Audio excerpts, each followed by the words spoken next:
నమస్తే అండి, welcome back to Mahi's world. ఈరోజు హెల్తీ మిల్లెట్ దోశ ప్రిపేర్ చేసుకుందాం.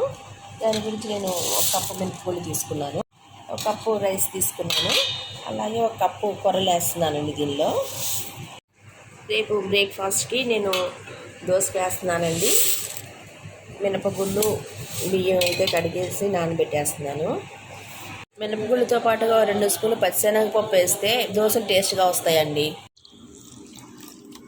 ఈ మినపగుళ్ళని శుభ్రంగా 2 సార్లు కడిగేసి మంచినీళ్ళు పెట్టి నానబెట్టుకోవాలండి. ఈ బియ్యం కొర్రలను కూడా బాగా శుభ్రంగా కడిగేసేయాలండి. 2-3 సార్లు కడిగేసి కొన్ని మంచినీళ్ళు పోసి నానబెట్టేసి ఉంచాలి. మనం దోశలకి కొర్రలు బియ్యం కలిపి నానబెట్టామండి. అలానే దోశ వేసేటప్పుడు కొంచెం రాగి పిండి కూడా కలుపుతాను నేను దీనిలో. దోశలో కలపడానికి ఒక 2 స్పూన్ల వరకు మెంతులు కూడా నానబెట్టానండి. పిండి వేసేటప్పుడు దానిలో వేసేస్తాను. మనం ఈ దోశలో కొర్రలు, రాగులు, మెంతులు వాడటం వల్ల డయాబెటీస్ ఉన్న వాళ్ళు కూడా ఎటువంటి భయం లేకుండా ఈ దోశలు తినొచ్చండి. హెల్తీ దోశలు ఇవి. దోశ కాంబినేషన్గా పల్లి కొబ్బరి చట్నీ కాకుండానండి ఇట్లా రోటి పచ్చడి చేసుకున్నట్లయితే టేస్ట్ బాగుంటుందండి. దోశలు తినేబుద్ధి తినాలనిపిస్తుంది.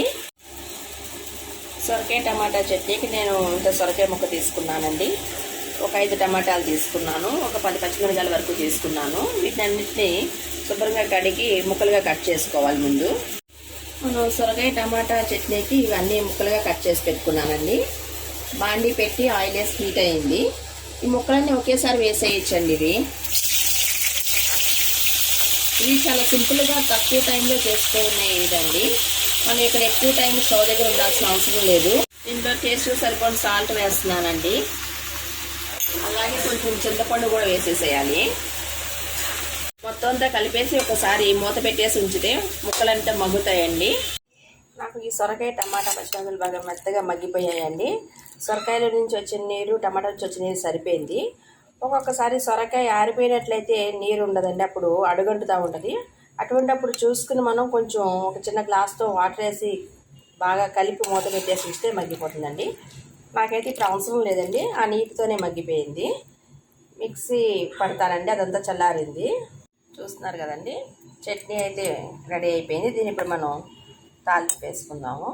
ఈ తాలింపు బాండీ పెట్టానండి, ఆయిల్ వేసాను, హీట్ అయింది. కొంచెం వెల్లుల్లిపాయ, ఎండుమిరపకాయలు వేస్తున్నాను.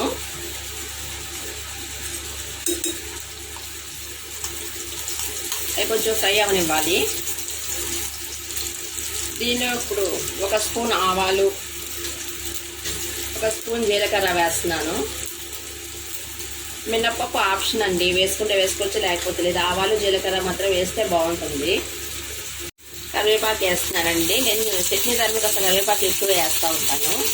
తాలింపు అయితే ఫ్రై అయిందండి, చట్నీలో వేసేద్దాము. గుమగుమలాడుతూ సొరకాయ చట్నీ అయితే రెడీ అయిందండి.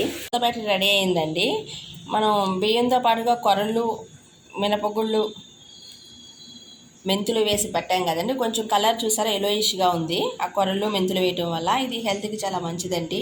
చూస్తున్నారు కదా దోశ బ్యాటర్ ఎట్లాగా ఫ్లఫీగా ఎట్లా అయిందో, బాగా ఊరిందండి. నైట్ వేసాం కదా. ఇప్పుడు నేను దోశలు వేస్తాను. ఆ దోశ పిండిలో కొంత రాగి పిండి కూడా కలిపానండి. కొంతమందికి అలా ఇష్టం, కొంతమంది ఇవి ఆ కొర్ర పిండితోనే తింటారు ఇష్టంగా. అందుకని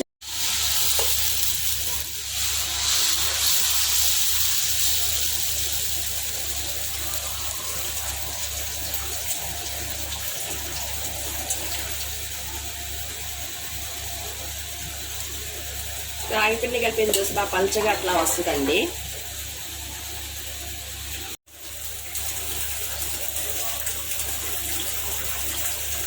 ఈ దోశకి ఎక్కువ ఆయిల్ కూడా అవసరం ఉండదండి. చూస్తున్నారు కదా, ఫ్రై అవుతుంది.